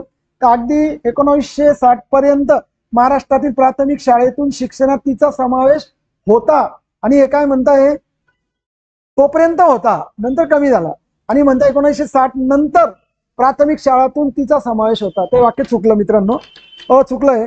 छपाईच्या दृष्टीने मोडी लिपीवर मर्यादा असल्याने ती मागे पडली, बरोबर आहे. ब म्हणजे 2 नंबरचं विधान बरोबर आहे. बरोबर, आपल्याला आता सत्य नाही तर 1 नंबर सत्य नाही आहे. राज दरबारातूनच नाही तर ती व्यवहार जीवनातूनही मागे पडली, ती म्हणजे मोडी लिपी, बरोबर आहे, हे बरोबर होतं. आणि नंतर ती मोडीत गेल्यातच जमा झाली, हे पण बरोबर आहे. मग एकच चुकलं कोणतं, आणि ते निवडायचंय आपल्याला. तर पर्याय क्रमांक 1 काय, पहिल्या परिच्छेदामध्ये शेवटच्या ओळी पाहिल्या तर त्याचं उत्तर सापडतं की मोडी लिपीचा समावेश शिक्षण 1960 पर्यंत होता असे उत्तरात दिले. आणि प्रश्न काय विचारला होता, 60 नंतर सुरू झाला तिचा समावेश, हे चुकलं. फक्त 1 नंबरचं म्हणजेच 1 नंबरचा पर्याय घ्यायला लागेल. ठीक आहे, आता पुढचे 2 प्रश्न बघा, 24 आणि 25. सगळं दिलेलं आहे तुम्हाला, तरी डिस्कस केल्याने तुम्हाला गोष्टीचा नक्की फायदा होईल, जेणेकरून तुम्ही पॅसेजच्या ओळी कशा वाचल्या पाहिजे, कुठे टार्गेट केलं पाहिजे, घाई न करता कसं सोडवलं पाहिजे याची इतंभूत माहिती कल्पना यावी, हा याच्या पाठीमागचा हेतू आहे. म्हणून मी तुम्हाला या ठिकाणी सगळं डिस्कस करतोय. तर बघा आता पुढचा 24 नंबरचा प्रश्न पाठीमागे बघा, खालीपैकी कोणते विधान अचूक आहे? श्री हेमाद्रीपंत हा यादव राजा रामचंद्राचा प्रधान होता. तर रामचंद्राचा प्रधान होता का नव्हता, हे कुठे काही दिलंय का बघा तुम्ही. त्या ठिकाणी तसं दिलेलं नाहीये, अविधान, हे चुकलंय की तो याचा प्रधान होता वगैरे. त्यांनी सुरुवात केली मात्र शिवकाळातच. ज्याचे अक्षर चांगले असेल त्याला चिटणीस पदावर प्राधान्याने नोकरी दिली जात असे. इथं काय शब्द वापरलाय मित्रांनो माहितीये, शिवकाळातच. हा च जो आहे हा फक्त शिवकाळात, पण पॅरेग्राफ मध्ये काय दिलंय, नुसते शिवकाळातच ज्याचे अक्षर सुरक असेल त्याला चिटणीसाची पद दिली जायची असं नाही, तर पेशवाई काळामध्ये सुद्धा. दाखवू ती ओळ बघा, या मग मागच्या पेजवर या तुम्ही, आणि एक पॅरेग्राफ आहे बघा दुसरा. तर मोडी लिपीचा प्रसार झाला तो शिवकाळापासून. शिवकाळ आणि बघा ती ओळ शेवटची वाचतोय मी, म्हणजे शेवटचा भाग वाचतोय पहिल्या ओळीचा. शिवकाळ आणि पेशवाई काळामध्ये दोघं झाले. मग ज्यांचा अक्षर सुरेख असेल त्यांना चिटणीसची पदवीवर प्राधान्याने नोकरी दिली जायची. त्या पदावर चिटणीस आहे ते, चिटणीशी पदावर, चिटणीसाच्या पदावर, बरोबर आहे. मग दोघांकडे दिलं आणि हे काय म्हणतात फक्त शिवकाळातच, म्हणजे ते विधान चुकलं. म्हणजे काय काय चुकलं याच्यामध्ये, आता अ चुकलं, अरे ब पण चुकलं. आता 3 नंबर आहे क, शिवकाळातील व पेशवाई काळातील कागदपत्रे पाहिल्यास जास्त मोडी लिपीतून आहे, बरोबर आहे, जास्त मोडी लिपीतून. पुढे श्री हेमाद्री पंत यांनी मोडी लिपीचे जनक मानले. आता बरोबर आहे, क आणि ड, क आणि ड चा जर पर्याय पाहिला तुम्ही तर तुम्हाला क आणि ड हा 4 नंबर घ्यायला लागेल, म्हणून 24चं उत्तर आहे 4 नंबर आहे. 25 बघा आता खालीलपैकी कुठे कुठे, आता इथं फसवेगिरी काय मित्रांनो बघा, कुठे कुठे दस्तऐवज मोडी लिपीमध्ये. प्रश्न काय विचारला होता मित्रांनो, दस्तऐवज, कुठे कुठे दस्तऐवज मोडी लिपीत आहे. तर जर तुम्ही ओळी पाहिल्या तर सगळ्यात शेवटी दिलंय बघा, वाचतो मी ते तसे, खालून 5वी ओळीत बघा, तसे आजही अनेक खाजगी संस्थांकडे, तसे शासकीय निम शासकीय म्हणजे जिल्हाधिकारी कार्यालय, तहसील कार्यालय, बघा जिल्हाधिकारी कार्यालय, तहसील कार्यालय, भूमिलेख अभिलेख कार्यालय, नगरपालिका येथील, इथं सगळीकडे जुने दस्तऐवज मोडी लिपीत आहे. मात्र शेवटची ओळ काय होती माहिती का, महाराष्ट्र शासनाच्या पुराभिलेखगारातील पुणे पुरालेखगाराचे उदाहरण द्यायचे झाले तर या ठिकाणी पेशवे दप्तरातील 1559 पासूनचे मोडी लिपीतील अभिलेख ठेवण्यात आलेले आहे. अभिलेख आहे, दस्तऐवज नाही. हे दोन्ही वेगळे वेगळे शब्द आहेत मित्रांनो, त्याला समानार्थी नाही येते. दस्तऐवज वेगळा, अभिलेख वेगळा. त्याच्यामुळे हे विधान आपल्याला चुकीचं ठरवावं लागेल. म्हणून आपल्याला ई नंबर नको पाहिजे तर 5 पर्याय निवडून घ्यायचे. अ ब क ड ई पर्याय क्रमांक 3. हे कळलं तुम्हाला? दस्तऐवज आणि अभिलेख हे सगळं वेगळं आहे. ठीक आहे. तर अशा पद्धतीने 5 पॅसेज झाले. 6वा पॅसेज बघा. आता 6व्या पॅसेज कडे आपण वळू. ठीक आहे. तर 6व्या पॅसेज कडे आपल्याला काय दिसतंय? 26वा प्रश्न बघा. काही अडचण आली तर तुम्ही मला या नंबरला कॉल करू शकताय किंवा मेसेज करू शकताय. जरी तुमचं आता अजून समाधान नसेल होत एखाद्या प्रश्नात तर तुम्ही मला या कार्य कॉल करू शकता. बघा, घरात बसून जर कंटाळा आला असेल तर या संबंधातला हा एक पॅरेग्राफ आहे. जर तुम्ही वाचला असेल तर डायरेक्ट प्रश्न पण डिस्कस करू. बघा आपण, तर आपण डायरेक्ट प्रश्न घेऊ. सोपा होता तसा पॅरेग्राफ. ओळींकडे जाऊ मग आपण. तर घरात बसून जर कंटाळा आला आहे, घरात बसून कंटाळा आलाय असे कोण म्हणत असे? तर गृहिणी. घरात काम करणारे मुलं मुले देखील म्हणायचे आणि आई व आजी नाही. म्हणजे तुम्ही समजा उतार्यातील जर पहिली ओळ वाचली तर लगेच काय लक्षात येतं की गृहिणी, घरातून काम करणारे मुले म्हणत होते कंटाळा आलाय. पण आजीचा आजोबांचा काही उल्लेख केलेला नाही आई आजीचा, म्हणून ड नंबर नाही घ्यायचा. 3 नंबरचा पर्याय घ्या. अ ब व क. क्लिअर? पुढे, खालीलपैकी कोणत्या गोष्टी असल्यास कोणतेही काम चांगले होऊ शकतं? परत वाचतो. खालीलपैकी कोणत्या गोष्टी असल्यास कोणतेही काम चांगले नाही होऊ शकत? चांगले नाही होऊ शकत काय म्हणजे निगेटिव्ह मुद्दे उत्तरात दिले की थकले दमलेले मन आणि शरीर तसेच मानसिक भावनिक मरगळ ताण असेल तर कोणतेच काम चांगले होऊ शकत नाही. या सगळ्या गोष्टी या ठिकाणी आपल्याला उचलायच्या आहेत. 27 मध्ये आपल्याला ब क ड घ्यायला लागेल. ब पा प्रश्न बघा. ब क ड. अ कानी घ्यायचं. मन आणि शरीर तर फक्त दिले, पण थकलेले आणि दमलेले असा शब्द नाही दिलाय, म्हणून तो पर्याय नाही घ्यायचा. कारण नुसतं मन आणि शरीर या गोष्टी काम चांगलं होऊ देत नाही असं नाही. थकलेलं मन आणि शरीर, शेवटी आपलं मन आणि आपल्या शरीर तर गोष्टी करतं सगळ्या, त्याच्यामुळे मग ते डायरेक्ट सरसकट नाही घेताना मग थकलेलं आणि दमलेलं असतं तर मग तो निवडला असतं. म्हणून फक्त ब क ड एवढं निवडायचं पर्याय क्रमांक 4. ठीक आहे. 27चं पर्याय क्रमांक 4 निवडायचं आहे आपल्याला. आता 28, 29, 30 बघा. या ठिकाणी आता पेनाचा थोडा फॉन्ट काय करू आपण कमी करू.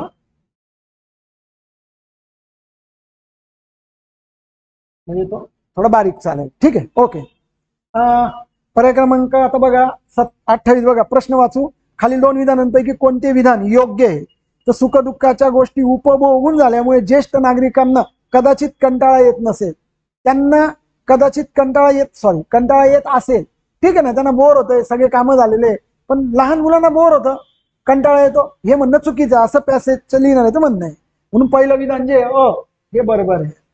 पुढे आता बघा, मुले सुना परदेशात असतील या लोकांच्या, हे जे काही आजी आजोबा आहे ज्येष्ठ नागरिक आहे, तर घरात दोघेच असतील तर ज्येष्ठ नागरिकांना कंटाळा येत असेल. ठीक आहे, हे समजू शकतो. अ आणि ब हे दोन्ही बरोबर आहे असा पर्याय घ्यायचा. स्पष्ट क्लिअर आहे. पर्याय क्रमांक 4 अ आणि ब दोन्ही योग्य निवडायला लावलं आपल्याला. 29 बघा. कंटाळा केव्हा येणारच नाही असं विचारलं. सुंदर प्रश्न आहे बघा.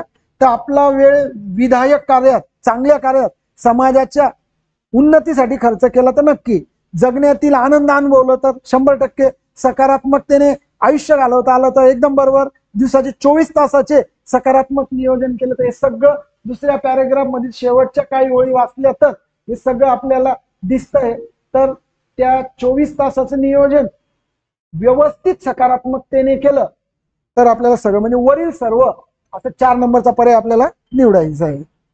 30 नंबर. खालील विधानापैकी कोणतं योग्य आहे? तर 1 बघा. आता कंटाळा हा नकारात्मक शब्द आहे. बरोबर आहे, नकारात्मक आहे. पुढे ब कंटाळा घरादाराला आणि आजूबाजूच्या परिसराला व्यापून राहतो. बरोबर आहे. ब पण बरोबर आहे. ब पण बरोबर आहे. आपले काम आपणच केले पाहिजे असं म्हटलंय, तर पॅरेग्राफ मध्ये काय आपणच आपले काम करायचे, ते आपणच करणार आहे.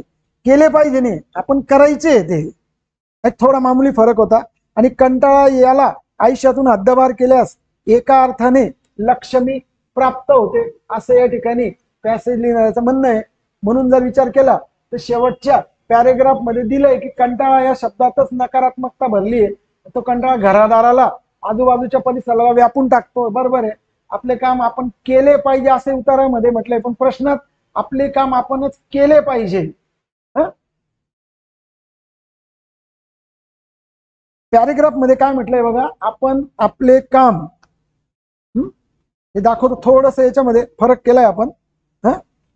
याच्यामध्ये बघा शेवटच्या पॅरेग्राफ मध्ये, तर मी जसजसे मोठे होत गेले, लेखिका असेल लिहिणारी, तर ती तसा कंटाळा आला असे म्हणायचे नाही. या मागचा अर्थ समजला. कंटाळा शब्दात नकारात्मकता भरली आहे. ती नकारात्मकता खऱ्या अर्थाने चांगले घडू देत नाही. तो कंटाळा मग घरादाराला आजूबाजूला व्यापून टाकतो. हा त्याच्या पुढे बघा आता, आपले काम आपल्याला करायचेच आहे, केले पाहिजे नाही, आपले काम आपल्याला करायचेच आहे, करायचेच, आपले काम आपल्याला करायचेच आहे, या अर्थाने आपल्याला तो प्रयोग करायचा आहे. करायचेच आहेत आणि इथं काय होतं, ते आपण केले पाहिजे. हा फरक एक किंचित केलेला आहे. म्हणून मग फक्त आपण काय केलेलं या ठिकाणी, कोणतं विधान योग्य आहे असं जर म्हटलं आपण, तर मग अ, ब आणि ड एवढं बरोबर ठरवलंय. हे मात्र क चुकीचं ठरवलं, की बा करायला पाहिजे आणि करायचे आहेत, या दोन गोष्टी वेगवेगळ्या ठरवल्या. किंचित फरक आहे, तो फरक आपण केलाय. म्हणून 30 नंबरचं उत्तर जे येते अ, ब आणि ड हे योग्य ठरवलं आहे. ठीक आहे, तर अशा पद्धतीने आपण आता पुढच्या पॅसेजकडे जाऊ. बघा, पुढच्या पॅसेजमध्ये जी काही माहिती दिली आहे ती कशाबद्दलची आहे, हे पॅसेज तुम्ही वाचलेला आहे, त्याच्यामुळे तुम्हाला आयडिया आलेली आहे. तर मध्ययुगीन काळातील महिला, नंतर मग कोणी प्रत्यक्ष सहभाग घेतला, कोण कोणाच्या काळातलं आहे, मुघलांचा काळ आहे, मध्ययुगीन काळ आहे काहींचा, काहींसोबत त्यांच्या राण्या जात होत्या. मग काही वेळेला शहाजहान, काही वेळेला बाबर, काही वेळेला अकबर, सगळं वाचलंय तुम्ही. इतिहासाशी संबंधित, तुमच्या अभ्यासाशी संबंधित असलेला टॉपिक आहे. तर या ठिकाणी तुम्हाला नक्कीच तो समजला असेल, एखाद्या वेळेला तुम्हाला एन्जॉय पण आला असेल त्याला. तर ही गोष्ट आपण आता 31व्या प्रश्नामधून कव्हर करू. बघा, तर मध्ययुगीन भारतातील लष्करी आणि प्रशासकीय क्षेत्रात असणाऱ्या स्त्रियांकडे कोणत्या गुणांचा ठेवा होता?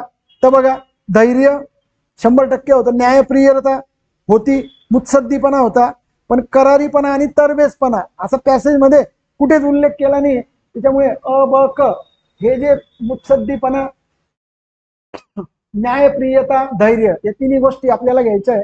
आणि त्या लष्करी आणि प्रशासकीय क्षेत्रात त्या स्त्रियांसाठी होत्या असं याच्यामध्ये म्हटलंय.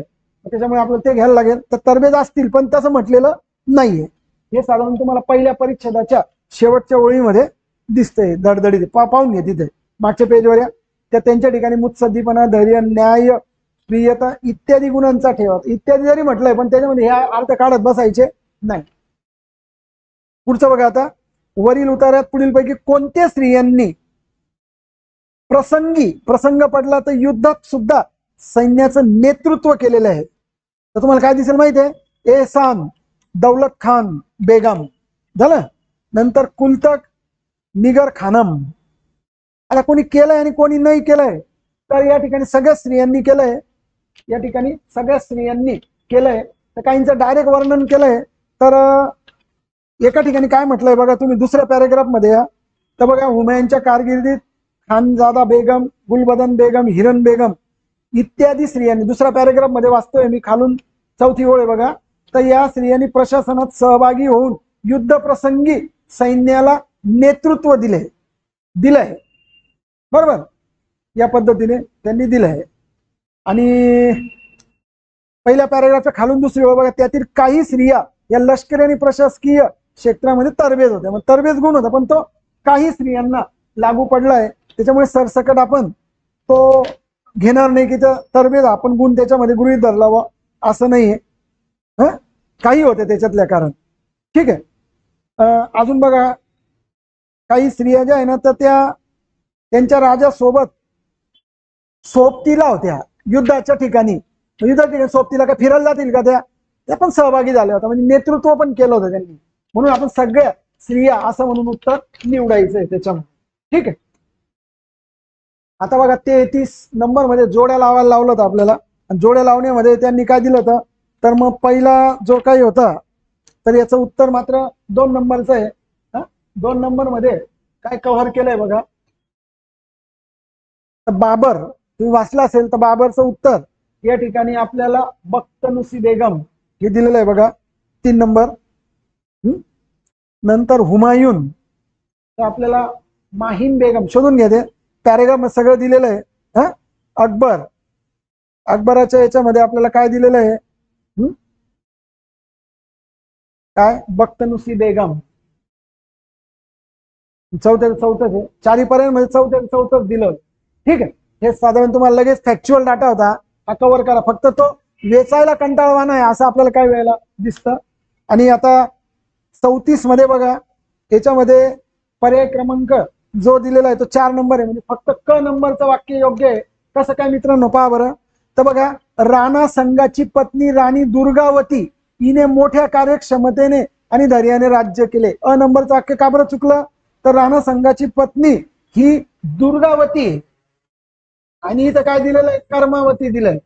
तर वाक्य कारण की राणा संघाची पत्नी राणी कर्मावती होती आणि तिथे काय दिलं होतं दुर्गावती, म्हणजे पहिलं विधान चुकलं. मग राणी कर्मावती गोंडवनात राज्य प्रशासन करवण्याची ख्याती होती, परंतु कर्मावतीची नव्हती तर दुर्गावतीची होती. नावं चुकून दिले. वाचता नाटक बरोबर असेल तर दोन्ही चुकले ते. आणि क का बरोबर आलं तर राजपूत स्त्रियांच्या राजांच्या स्त्रियाही राजकारणात लष्करी नेतृत्व करण्यात व प्रशासन चालवण्यात मोठ्या धैर्यशाली आणि शूर होते. हे आपल्याला लिहिलंय पॅरेग्राफ मध्ये. त्याच्यामुळे पर्याय क्रमांक क हे बरोबर आहे. हे कुठे आहे पॅरेग्राफ मध्ये जर तुम्हाला पाहायचं असेल तर बघा मग.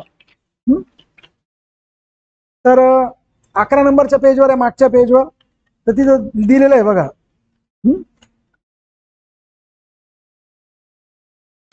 तर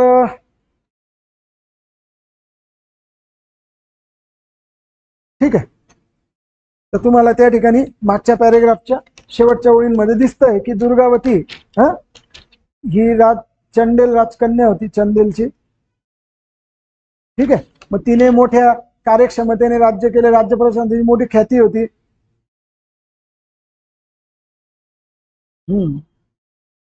तर राजपुतांच्या स्त्रिया देखील या ठिकाणी आपल्याला पॅरेग्राफच्या खालून 6व्या ओळीत पहा बरं.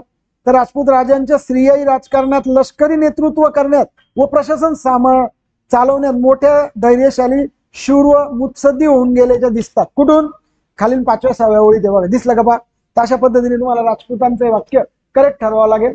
म्हणजेच आपल्याला जो पर्याय निवडायचा आहे तर तो 34चा 4 नंबर का निवडला कारण फक्त क नंबरचं विधान जे हे बरोबर ठरलं. ठीक आहे. पुढे पहा आता 35 अजून एक प्रश्न आहे त्याच्यावर. इथे पहा बरं काय दिलंय तर याच्यामध्ये योग्य कथने ओळखा. कथन म्हणजे काय योग्य काय ते ओळखायचं आहे. तर चांद बीबी हिने अकबराच्या सेनेविरुद्ध. आता चांद बीबीच्या बाबतीमध्ये तिने अकबराच्या विरुद्ध कुठेतरी कुठेतरी दिला होता असं काही नाही. तर चांद बीबीने मुघलांविरुद्ध लढा दिला होता असं वाक्य आहे. अकबराच्या विरुद्ध असं स्पष्ट दिलेलं नाही. ठीक आहे. त्याच्यामुळे हे वाक्य आपल्याला त्या ठिकाणी बरोबर नाही घेता येणार. पण बघा आता 2 नंबर म्हणजे पहिलं अ नंबरचं वाक्य चुकलं. ब नंबरला काय बघा निजामशाहीतील कर्तृत्ववान स्त्री म्हणून चांद बीबीचे नाव प्रसिद्ध होते.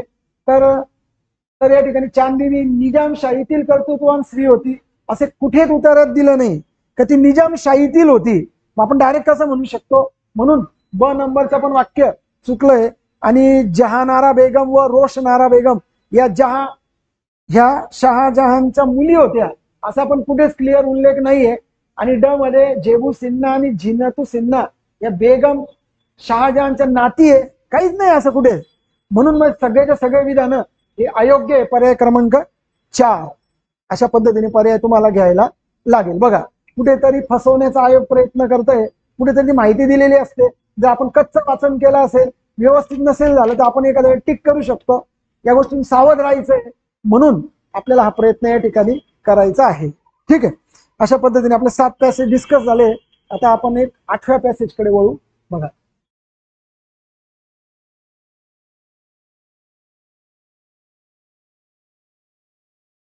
36 ते 40 हा जो आहे आपला हा पुढचा पॅसेज असणार आहे. हा आपला पुढचा पॅसेज असणार आहे. काय बघा, याच्यामध्ये देशव्यापी आंदोलन, याच्यावर थोडस आपण करंट बेस असलेला एक पॅरेग्राफ घेतला आहे. करंट बेस, शाहीन बाग वगैरे. तर बघा, भारतीय लोकशाहीच्या क्षितिजावरून गेली काही वर्ष देशव्यापी जन आंदोलन नावाची संस्था जवळपास नाहीशीच झाली आहे. पण मग इथे काय झालं होतं की जन आंदोलन नाहीशी झाली आहे असे वाटत आहे, पूर्णतः झाली नाही हे यातून प्रकट होत नाही. वाक्य काय माहिती का, की जन आंदोलने नाहीशी झाली आहे असे वाटते, आणि इथं काय म्हटलं, जवळपास नाहीशीच झाली आहे. नाहीशी झालेली नाही, नाहीशी झाली आहे असे वाटते, इतकी क्षीण झाली आहे. पण नाहीशी झाली असा त्याचा अर्थ घेणार नाही. म्हणून तुम्हाला एक विधान जे तर ते निश्चित का अनिश्चित हे क्लिअर करायला लागेल. कारण की पॅरेग्राफ मध्ये जर तुम्ही पाहिलं तर बघा, पहिल्या 2 ओळीत काय म्हटलंय लेखकाने, की भारतीय लोकशाहीच्या क्षितिजावरून, पहिली ओळ वाचतो मी, पॅरेग्राफची काढा पटकन 13 नंबरच्या पेजवर या. तर क्षितिजावरून गेली काही वर्ष देशव्यापी जन आंदोलन नावाची संस्था जवळ जवळ नाहीशीच झाली आहे असं वाटावं इतकी ती क्षीण झाली आहे. वाटावं इतकी क्षीण झाली म्हणजे पूर्ण नाहीशी झाली, हे वाक्य चुकीचं ठरतंय. म्हणून 36 नंबरला आपण काय केलंय, पहिलं वाक्य चुकीचं आहे. आणि भारतीय लोकशाहीतील आंदोलने क्षीण असतात असं डायरेक्ट नाही, क्षीण असतात, क्षीण झाली आहेत असे वाटतात, क्षीण असतात असं नाही. म्हणून अ आणि ब हे दोन्ही गलत आहे असा पर्याय तुम्हाला घ्यायला लागेल. म्हणजे पर्याय क्रमांक 3 हे बरोबर दिलंय. 4 बघा, आता नागरिकत्व सुधारणा कायद्याविरुद्ध जन आंदोलन कुठे झालं. पटकन लोकांनी शाहीनबाग घेतला असेल, पण त्याला शाहीनबाग असं नाव दिलं गेलंय, ते कुठे झालं असा स्पष्ट उल्लेख पॅसेज मध्ये कुठेच दिलेला नाहीये. त्याच्यामुळे जे नाहीच दिलंय ते गृहीत धरायचं नाही की ते बरोबर आहे, ते चुकलेलं आहे. ठीक आहे. त्याच्यानंतर मग बाबा आमटे कोण आहेत, पुन्हा बाबा आमटे याच्यामध्ये जन समाजसेवक आहे, जन आंदोलन नेते का कवी, तुम्हाला जरी माहित असलं पण पॅसेज मध्ये कुठेच दिलं नाही स्पष्ट, त्याच्यामध्ये चुकीचं घ्यायचं किंवा ते निवडायचं नाही. सरळ सरळ अर्थ आपल्याला पॅसेज मधून मिळतो, लक्षात घ्या मित्रांनो. असा सरळ सरळ अर्थ आपल्याला पॅसेज मध्ये मिळतो. ठीक आहे. 36 झाल्यानंतर आता काय करा, 37 38. ठीक आहे, 38 झालं. आता 39 40 बघा, 39 मध्ये काय दिलं बा, उतार्यात लेखकाच्या मते लोकशाहीच्या जिवंतपणाचं लक्षण काय आहे, तर जन आंदोलने 100% विरोधी पक्ष नसणे उलट असायला पाहिजे, म्हणजे ब नंबर चुकलं. आणि बहुमताचे सरकार असणे उलट बहुमताचं तसं पाहिलं तर नको पाहिजे. म्हणजे त्याच्यापेक्षा ते काय पाहिजे, त्याच्यापेक्षा काय दिलं ते महत्वाचं आहे. तर ते विरोधी पक्ष हा स्ट्रॉंग पाहिजे असं म्हणणं होतं, जन आंदोलन पाहिजे आपल्याला. म्हणजे 39चं उत्तर जे ते फक्त अ नंबर, अ म्हणजे 1 असं नाही, अ हा 3 मध्ये दिला आहे. म्हणून जे बरोबर आहे ते फक्त आपल्याला काय घ्यायचंय मित्रांनो, की अ नंबरचं फक्त बरोबर आहे. पुढील पैकी योग्य कथने सांगा. आता आंदोलनाच्या आशयाशी असहमत असण्याचा लेखकाचा अधिकार आहे, अ नंबरचा बरोबर आहे. अधिकार तर आहे ना. जन आंदोलनाचा विरोध केला तरीही त्या मताचा आदर केला जातो, हे नीट वाचू मित्रांनो. तर बघा, तर कोणी जर विरोध केला एखाद्या गोष्टीचा तर त्याचा आदर केला जातो असं म्हटलंय, पण तो केला जातो असं नाही. पॅसेज मध्ये म्हटलंय की त्या मताचा आदर केला जातो असे नाही, म्हणजे केला जात नाही तशी त्यांची अपेक्षा आहे, होत नाही असं. ओळी वाचू आपण म्हणजे तुम्हाला एक्झॅक्ट आयडिया येईल. बघा, आपण खालून 4थी ओळ बघा पॅसेजची या पटकन.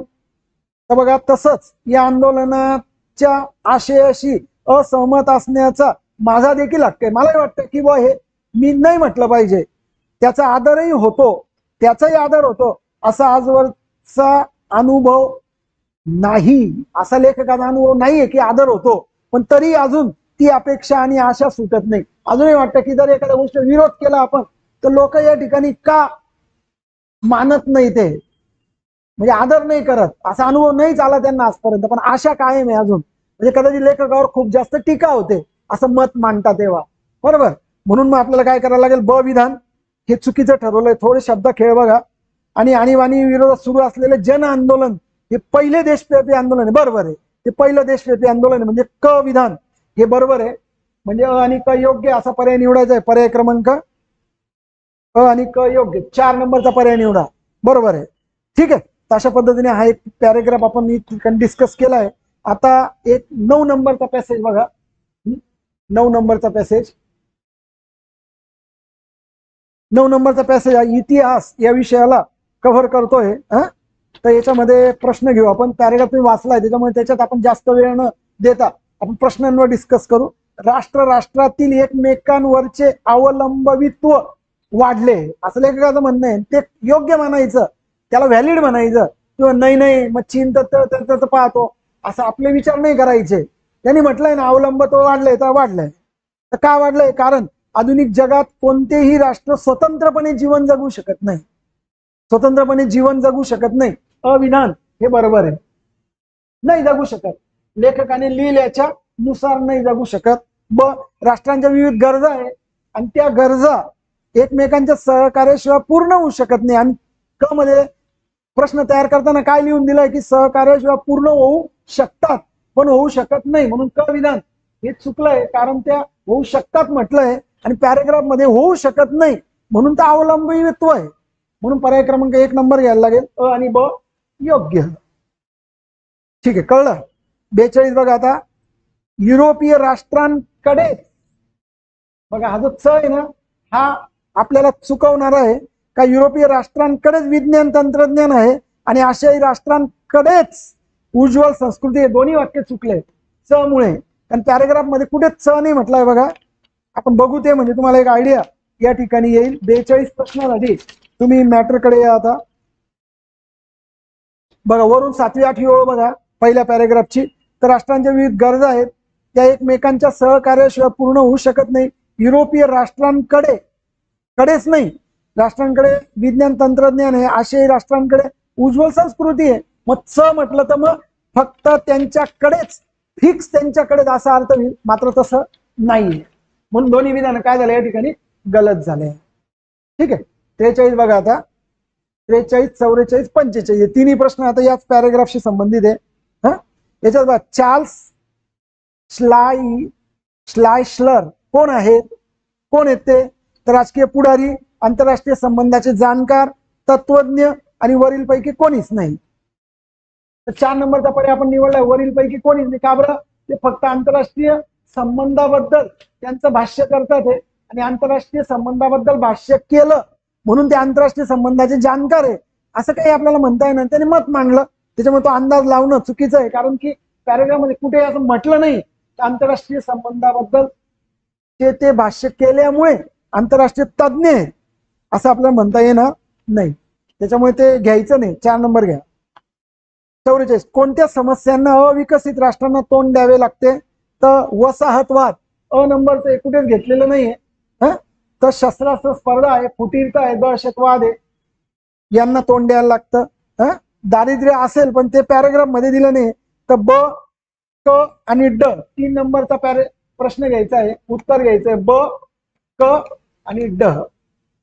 ठीक आहे. दारिद्र्य घ्यायचं नाही कारण पॅरेग्राफ मध्ये दिलेलं नाहीये. शेवटचा प्रश्न या पॅरेग्राफ मधला की खालीलपैकी कोणते विधान सत्य नाही? सत्य नाही म्हणजे असत्य आहे, सत्य नाही, असत्य म्हणजे सत्य नाही. तर पहिलं बघा, आंतरराष्ट्रीय संबंध हे राज्य या संस्थेवर अवलंबून असतात. आंतरराष्ट्रीय संबंधातून इतिहासाची निर्मिती होत असते. त्याच्यातलं फक्त ब नंबरचं विधान बरोबर आहे, कारण आंतरराष्ट्रीय संबंध हे राज्य संस्थेवर अवलंबून असतात. वाचू, राज्य संस्थेवर अवलंबून असतात असं म्हटलं. पण शेवटच्या 3 ओळीत बघा, आधुनिक काळातील आंतरराष्ट्रीय संबंधाच्या इतिहासाचे 4 कालखंड पडतात. वास्तविक पाहता आंतरराष्ट्रीय संबंध हे राज्य या संस्थे इतके प्राचीन आहेत, जुने आहेत, ते त्याच्यावर अवलंबून आहे असं नाही म्हणता येणार. म्हणून तुम्हाला अ नंबरचं विधान गलत आहे आणि गलत निवडायला लावल्यामुळे फक्त अ नंबरचं घ्यायला लागेल. अ म्हणजे काय विचारलंय? सत्य नाही. आंतरराष्ट्रीय संबंधातून इतिहासाची निर्मिती होत असते. आंतरराष्ट्रीय संबंधातून इतिहासाची निर्मिती होत असते. आंतरराष्ट्रीय संबंध हे राज्य संस्थेवर अवलंबून नसतात. हे विधान उत्तरात दिल्याप्रमाणे योग्य आहे. निवडाला काय लावलं तर सत्य नाही.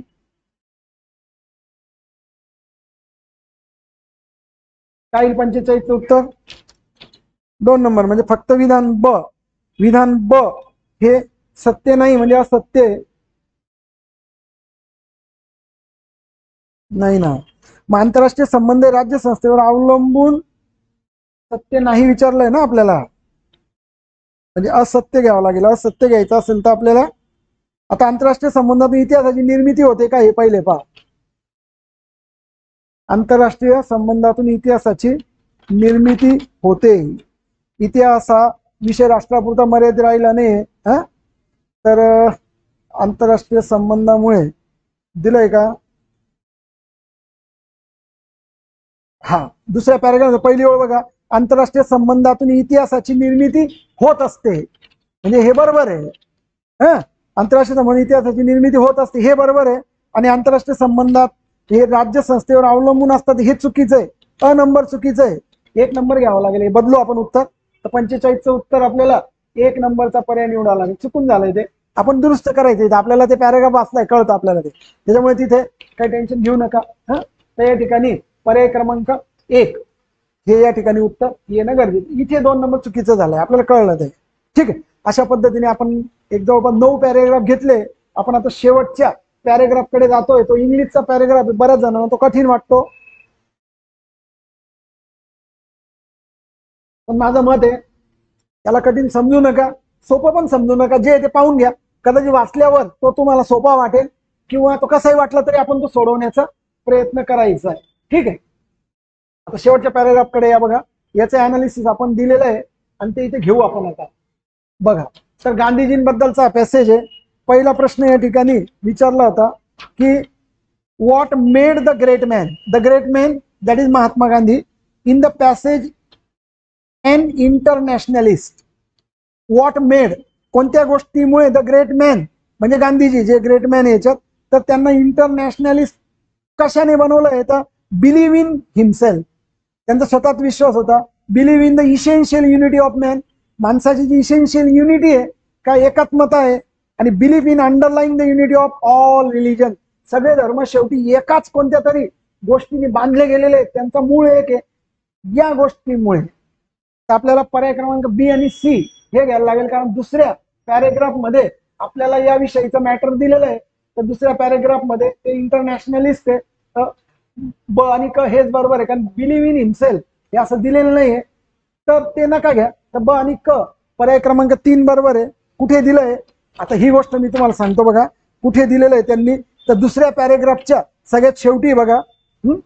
काय दिलंय त्यांनी बघा. तर सो ही बिकेम. एक्झॅक्ट ओळ पकडतो बघा मी. दुसऱ्या पॅरेग्राफ मधून खाली दुसरी ओळ बघा. काय लिहिलंय त्यांनी?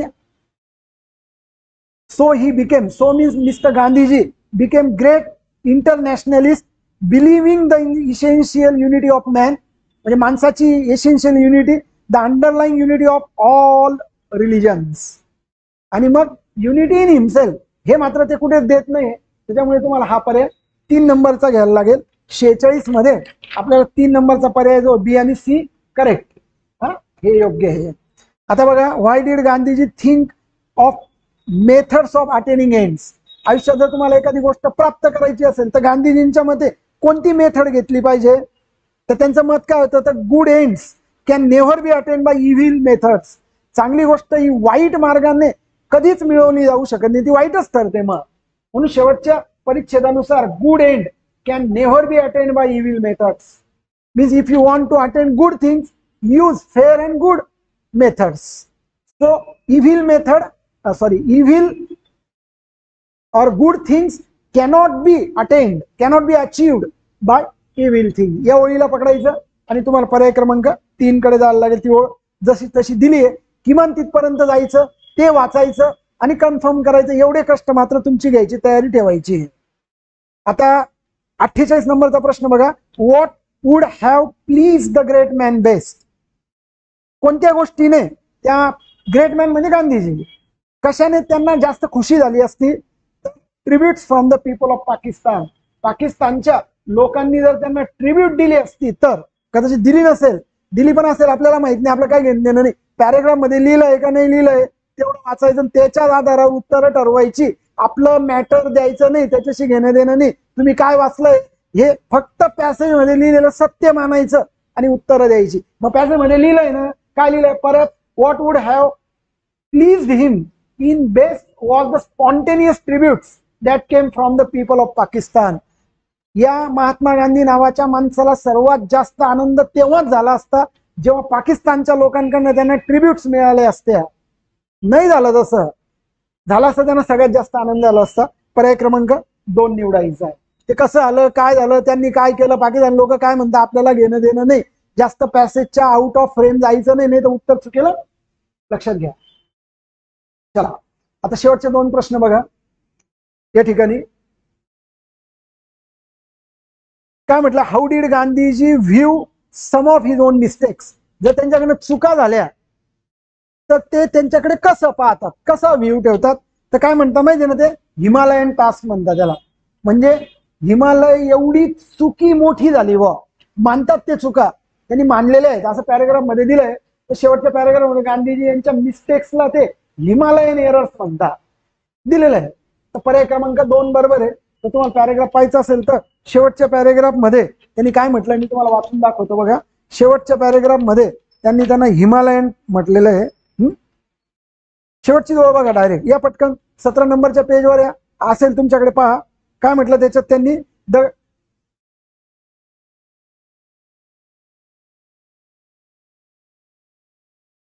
बघा हिमालयन कुठे सापडेल पहा बरं, नजर फिरवा पटकन. हा सापडलं. हा खालून 5व्या-6व्या ओळीत बघा एक डॅश केलेली आहे. The truth that led him to confess publicly. एक गोष्ट नेहमी त्यांच्याकडे होती की पब्लिकली कन्फेस करायचे, मानायचे. काय, when ever he thought he had made a mistake. आयुष्यात जेव्हा जेव्हा चुकी झाली तर पब्लिक मध्ये देखील त्यांनी मान्य केलेलं आहे. त्याला काय म्हणायचे ते डॅश करून दिलंय बघा, Himalayan error. He called some of his mistakes. काय म्हणायचे त्याला, ते हिमालयन एरर म्हणायचे. हिमालयन एरर बरोबर निवडायचे. ते फक्त पॅरेग्राफ मध्ये दाखवून दिलं मी तुम्हाला, जेणेकरून काही शंका नसावी. शेवटचा प्रश्न बघा मित्रांनो, the great man describe in the passage was. काय म्हणून वर्णन केलं, हिंदू. हिंदू होते ते. अन इंडियन होते. अन इंटरनॅशनलिस्ट. कोण होते ते, कोण होते, हिंदू होते यस, इंडियन यस, इंटरनॅशनलिस्ट यस, सगळेचे सगळे होते ते. म्हणून पर्याय क्रमांक 4 हा या ठिकाणी आपल्याला बरोबर ठरतोय. तिघीचे तिघी होते ते. ठीक आहे, पॅरेग्राफ मध्ये आपल्याला त्याचा उल्लेख दिलेला आहे की ते तिन्ही होते, इंडियन देखील होते. ठीक आहे, हिंदू देखील होते. आणि नंतर मात्र ते त्याच्याही पलीकडे जाऊन शेवटच्या स्टेपला पोहोचले आणि ते म्हणजे इंटरनॅशनलिस्ट ठरले. ते ह्युमॅनिटी मध्ये या ठिकाणी ते ठरलेले. अशा पद्धतीने फादर ऑफ नेशन ही जी पदवी दिली गेली तर ते अख्ख्या देशाचे, अख्ख्या जगाचे ते नेतृत्व करणारे ठरले.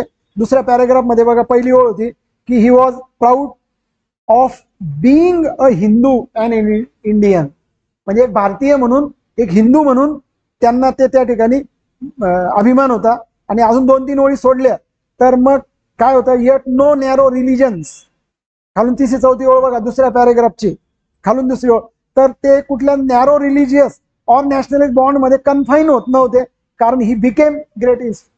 परंतु हिंदू होते, भारतीय होते, नंतर सीमारेषा एवढ्या वाढल्या त्या माणसाच्या, इंटरनॅशनलिस्ट झाले, अख्ख्या जगाचे ते झाले. फक्त आज भारतीयांचे आणि हिंदूचे, मुस्लिमांचे असे नाही राहिले ते मित्रांनो, सगळ्यांचे झाले, इंटरनॅशनलिस्ट झाले ते. ठीक आहे, तर मित्रांनो अशा पद्धतीने पहिल्या सेट मधले 50 प्रश्न पॅसेज वरचे आपण डिस्कस केलेले आहे. या संबंध कुठलीही तुम्हाला अडचण असेल तर तो नंबर मी तुम्हाला दिलाय, त्याच्यावर तुम्ही मला कॉल करू शकता.